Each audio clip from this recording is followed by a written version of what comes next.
आप सबने पढ़ा होगा कार्बोनिल कंपाउंड्स के बारे में। ओके बेटा, क्या कार्बोनिल कंपाउंड्स के बारे में, ठीक है ना। अभी मैं बताता हूँ आपको कौन कौन से कार्बोनिल कंपाउंड्स रहते हैं। ओके, चलिए देखते हैं हम। तो कार्बोनिल कंपाउंड्स में आपने क्या क्या पढ़े होंगे? कार्बोक्सिलिक एसिड के बारे में, कार्बोक्सिलिक एसिड के बारे में पढ़ा है आपने बेटा।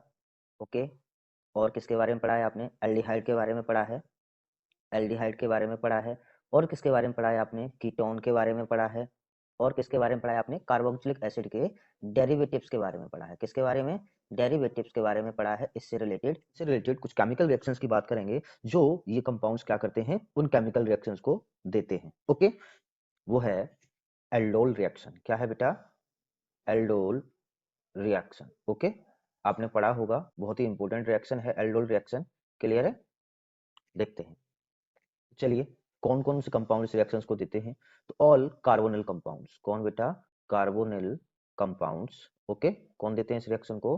कार्बोनिल कंपाउंड्स जिनके पास एटलीस्ट क्या होना चाहिए? वन अल्फा हाइड्रोजन होना चाहिए। क्या होना चाहिए इनके पास? एटलीस्ट वन अल्फा हाइड्रोजन होना चाहिए।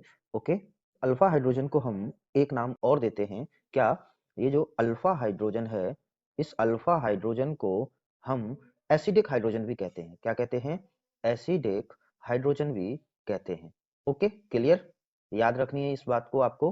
क्या कहते हैं समझते हैं क्या होता है ये अल्फा हाइड्रोजन? तो कोई भी ऑर्गेनिक कंपाउंड है आपका और उसमें कोई ना कोई मेन ग्रुप रहने वाला है ना। हर एक कंपाउंड में कोई ना कोई ग्रुप होता है, उसी के आधार पे वो कंपाउंड बनता है। ठीक है, तो उस मेन ग्रुप के आधार पर ही हम क्या करेंगे बेटा, इसमें क्या करेंगे, हम ये देखेंगे कि ये जो हमारा मेन ग्रुप है, इस मेन ग्रुप से जो नेक्स्ट कार्बन रहने वाला है, जो नेक्स्ट कार्बन रहने वाला है, उस नेक्स्ट कार्बन को हम क्या कहेंगे? Alpha carbon. क्या कहेंगे? Alpha carbon. ओके, और इस अल्फा कार्बन से जुड़ा हुआ जो हाइड्रोजन होगा, इस अल्फा कार्बन से जुड़ा हुआ जो हाइड्रोजन होगा, उसी हाइड्रोजन को हम क्या कहेंगे बेटा? Alpha hydrogen. क्या कहेंगे उसी को? Alpha hydrogen. ओके, और इसी अल्फा हाइड्रोजन का नाम हम क्या देने वाले हैं? Acidic hydrogen. क्या देने वाले हैं? Acidic hydrogen. ओके, इतनी बात क्लियर हो गई होगी। In presence of dilute base, dilute base. Okay बेटा, ये बात आपको ध्यान रखनी है कि किसकी प्रेजेंस में होती है ये? डाइल्यूट बेस की प्रेजेंस में। ठीक है भाई, ये डाइल्यूट बेस में क्या क्या हो सकते हैं? ये आपका क्या क्या हो सकता है बेटा? NaOH हो सकता है, NaOH हो सकता है। ओके, KOH हो सकता है। ओके, और क्या रह सकता है? ये OH माइनस। पर लेते हैं एग्जांपल, लिया हमने क्या? CH3CHO। ठीक है भाई, समझने की कोशिश करना बेटा। तो इसमें ये क्या है? आपका एल्डिहाइड ग्रुप है। ये क्या है? आपका एल्डिहाइड ग्रुप है। ओके, तो ये आपका क्या हो गया? मेन ग्रुप हो गया भाई। मैंने अभी अभी बताया था आप एसिडिक हाइड्रोजन कैसे पहचानोगे, अल्फा हाइड्रोजन कैसे पहचानोगे। तो ये क्या हो गया आपके लिए? मेन ग्रुप हो गया। और मेन ग्रुप के पास में ये जो कार्बन है, ये क्या कहलाएगा? आपका अल्फा कार्बन। क्या कहलाएगा? ये अल्फा कार्बन। तो इस पर ये जो प्रेजेंट हाइड्रोजन है, इन्हीं को हम क्या कहेंगे? Alpha hydrogen. क्या कहेंगे इन्हीं को हम? Alpha hydrogen. ओके, तो देखते हैं रिएक्शन कैसे होगी। ये हमने लिया CH3 और ये CHO। ठीक है, किसकी प्रेजेंस में? Dilute base. बेस KOH हो सकता है, NaOH हो सकता है, कुछ भी हो सकता है। ओके, प्रोडक्ट्स को देखते हैं एक बार कि प्रोडक्ट्स क्या क्या रहते हैं हमारे इस रिएक्शन में। तो जो प्रोडक्ट्स रहते हैं वो क्या रहते हैं बेटा? Alpha beta. क्या? Alpha beta unsaturated, alpha beta unsaturated aldehyde and ketones. क्या रहते हैं? Aldehyde, aldehyde and ketones. क्या रहते हैं? Alpha beta unsaturated aldehyde and ketones. क्या रहती है? वैसे आपकी सिलेबस में तो नहीं है, लेकिन फिर भी हम इस बार इसको देख लेते हैं। CH2 और ये C डबल बॉन्ड O और ये H एल्डिहाइड ग्रुप है, और इस H को हमने यहाँ लिख लिया। होता क्या है? बेस की प्रेजेंस है, तो ये क्या प्रोवाइड कराएगा? OH minus. अब होगा क्या बेटा? देखो, ये क्या है? इलेक्ट्रोनेगेटिव एटम है ऑक्सीजन, तो ये इलेक्ट्रॉन को अपनी तरफ अट्रैक्ट करेगा। तो ये कार्बन कहाँ से? ये कैसा है? इलेक्ट्रॉन डोनेटिंग ग्रुप है, तो इलेक्ट्रॉन को डोनेट करेगा। ओके, इस साइड में। अब जब इस साइड में डोनेट करेगा तो यहां से होगा क्या? H का रिमूवल होगा, और जैसे ही H का रिमूवल होगा तो ये क्या बनेगा? CH2 और C डबल बॉन्ड O, ये H, और ये क्या बनेगा इस पर? Negative charge. क्या बनेगा इस पर? Negative charge. और ये क्या कहलाएगा? ये क्या कहलाएगा? कार्बेनाइन। क्या कहलाएगा बेटा? कार्बेनाइन। क्या कह या फिर हम इसको क्या कह सकते हैं? न्यूक्लियोफाइल। क्या कह सकते हैं? न्यूक्लियोफाइल। ओके, तो ये न्यूक्लियोफाइल का जनरेशन हो गया। इसके बाद नेक्स्ट स्टेप क्या करता है ये कि ये न्यूक्लियोफाइल सेल्फ मॉलिक्यूल पे अटैक करेगा। कैसे? ये हमने लिखा CH3 C double bond O और ये क्या लिखा H, और अब इस पे कौन अटैक करेगा? इसका ही रिएजेंट CH2 CHO। ये क्या बना हुआ है यहाँ पे? न्यूक्लियोफाइल जो बना हुआ है यही अटैक करेगा। कैसे अटैक करेगा? देखो फिर से ये क्या करेगा? इलेक्ट्रॉन को इधर ट्रांसफर करेगा, है ना? जब ये इलेक्ट्रॉन को ट्रांसफर इधर करेगा तो ये इलेक्ट्रॉन डेफिशिएंट बनेगा, और ये कार्बन अगर इलेक्ट्रॉन डेफिशिएंट बनेगा तो यहाँ पे इलेक्ट्रॉन अवेलेबल है तो ये कहाँ अटैक करेगा? इस पर अटैक करेगा। ओके, और जब ये अटैक करेगा तो देखो ये क्या बनेगा? ये बनेगा CH3 C, और यहाँ क्या आ जाएगा? O नेगेटिव चार्ज, और इस वाले H को अगर हम ऊपर की साइड में लिख दें तो यहाँ पे क्या आ गया? ये H, और ये कैसे जुड़ जाएगा यहाँ पे? CH2, और ये क्या बचा हुआ? CHO। इतना क्लियर हुआ? ओके, इस पे नेगेटिव चार्ज जो आया हुआ है यहाँ पे फिर से क्या अवेलेबल है? H2O, तो ये HOH इस तरह से हम लिख सकते हैं इसको। होगा क्या? यहां से ये H आएगा और ये कहां पे? यहाँ पे, ठीक है ना? आएगा और यहाँ पे जुड़ जाएगा। जैसे ये जुड़ेगा तो ये क्या बनेगा? ये बनेगा बेटा CH3 CH single bond CH2, और ये CHO, और ये इस कार्बन पे O क्या बन जाएगा? H बन जाएगा। क्या बन जाएगा? H। हम क्या करेंगे? इसको हीट करेंगे। जैसे हम इसको हीट करेंगे तो होगा क्या? यहाँ से एलिमिनेशन ऑफ वाटर मॉलिक्यूल। क्या होगा यहाँ से? एलिमिनेशन ऑफ वाटर मॉलिक्यूल होगा।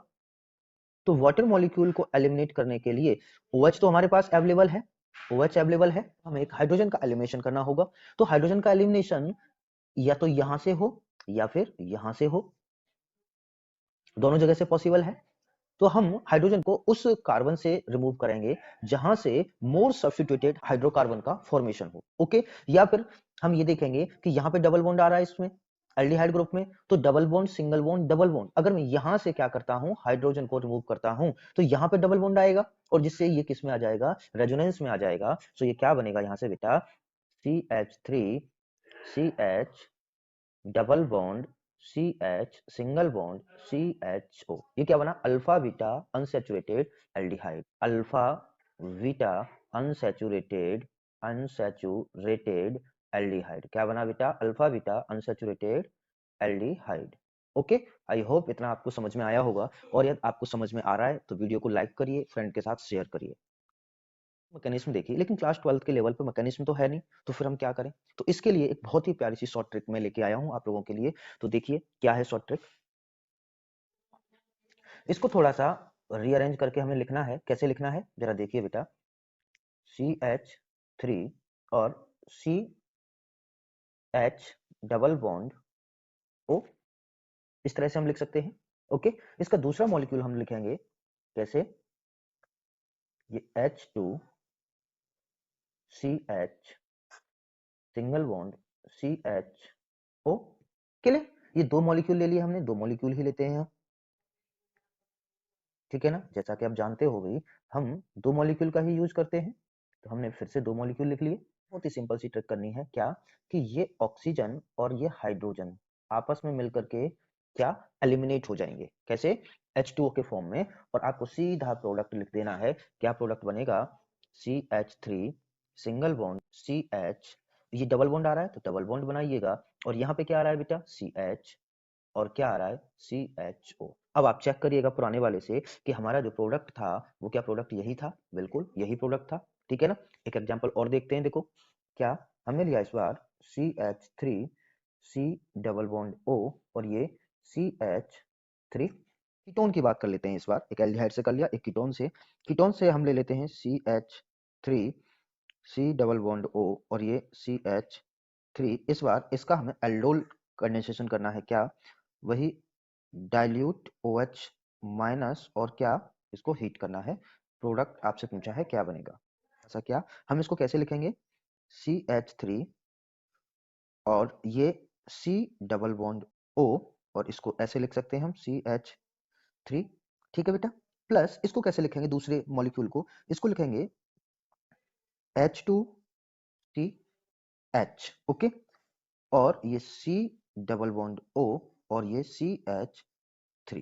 क्लियर? बिल्कुल आसान तरीका है लिखने का। क्या है आपको फिर से वही, ये H2O मॉलिक्यूल को क्या करा देना है, यहाँ से एलिमिनेट करा देना है। कराओगे सीधा मॉलिक्यूल लिखा जाएगा क्या, CH3 और ये सिंगल बॉन्ड C, यहाँ पे CH3 और डबल बॉन्ड, अब क्या है यहाँ पे CH, तो CH ऐड कर दो और क्या बचा हुआ है single bond C double bond O और ये क्या CH3। ठीक है ना? तो इस बार क्या कंपाउंड बना है आपके पास, alpha beta unsaturated unsaturated ketones. Okay, जैसा कि स्टार्टिंग में मैंने आपको बताया था कि प्रोडक्ट क्या रहते हैं, अल्फा बीटा अनसैचुरेटेड एल्डिहाइड और कीटोन्स। एक क्वेश्चन आपके लिए एज ए होमवर्क, ये क्वेश्चन आपके लिए है, ये सी डबल बॉन्ड ओ और यहाँ लिखा है CH3 और इस पे यहाँ पे बना हुआ है क्या, वही डाइल्यूट OH माइनस और ये यहाँ पे हीट। यहाँ पे आपको देखना है कि प्रोडक्ट क्या बनेगा। आई होप ये ट्रिक आपको समझ में आई होगी। तो ऐसी ही और ढेर सारी ट्रिक्स के लिए आप चैनल को सब्सक्राइब करिए, लाइक करिए, शेयर करिए।